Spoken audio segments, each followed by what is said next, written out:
రాజ్యాంగంలోని ఆర్టికల్ 3 మూలంగానే రాష్ట్రం సాధించుకున్నామని బీఆర్ఎస్ పార్టీ జిల్లా అధ్యక్షుడు మాజీ ఎమ్మెల్యే కోరుకంటి చందర్ అన్నారు. ఈ మేరకు రామగుండం కార్పొరేషన్ కార్యాలయం వద్ద ఏర్పాటు చేసిన అంబేద్కర్ జయంతి కార్యక్రమంలో పాల్గొన్నారు. అనంతరం అంబేద్కర్ విగ్రహానికి చందర్తో పాటు వివిధ దళిత సంఘాల నాయకులు పూలమాలలు వేసి నివాళులర్పించారు. ఈ సందర్భంగా వారు మాట్లాడుతూ అన్ని వర్గాల అభ్యున్నతి కోసం అంబేద్కర్ పాటుపడ్డారని గుర్తు చేశారు. దేశానికి దిశానిర్దేశం చేసిన వ్యక్తి అంబేద్కర్ అని పేర్కొన్నారు. 134వ జయంతిని పురస్కరించుకొని రామగుండంలో వారికి పూలమాల వేసి ఆనాడు రాజ్యాంగంలో పొందుపరిచినటువంటి ఆర్టికల్ 3 మూలాలని తెలంగాణ రాష్ట్రాన్ని సంరక్షించుకున్నాము.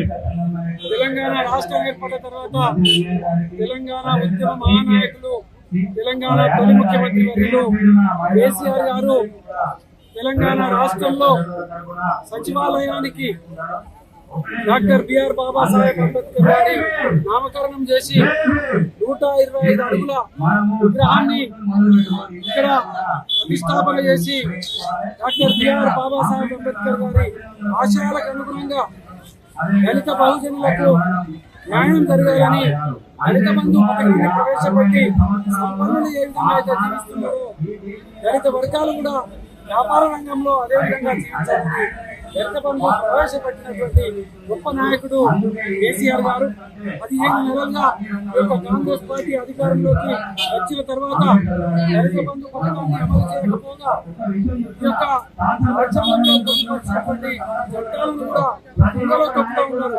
మహానీయుల మాసమైనటువంటి ఈ యొక్క నిలయం ఈ యొక్క నెలలో జగ్జీవన్ రామ్ గారి జయంతి, పూలే గారి జయంతి, అంబేద్కర్ గారి జయంతి ఉన్న సందర్భంలో పోలీస్ ఆంక్షలను విధించి ఇలా కేసులు పెడుతూ అక్రమ కేసులు బనాయిస్తున్నటువంటి సందర్భాలను మనం కళ్ళలో చూస్తా ఉన్నాం.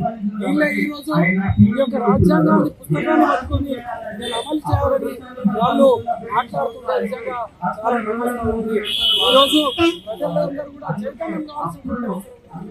ఈరోజు నిలబడి కొట్లాడి పోరాటం చేస్తే తప్పని ఆనాడు బాబాసాహెబ్ అంబేద్కర్ గారు చెప్పిన దానికి అనుగుణంగా నిలబడకపోతే ఈ ప్రభుత్వాలు తప్పకుండా ఈ సందర్భంగా దళిత బంధును వెంటనే అమలు చేయాలి.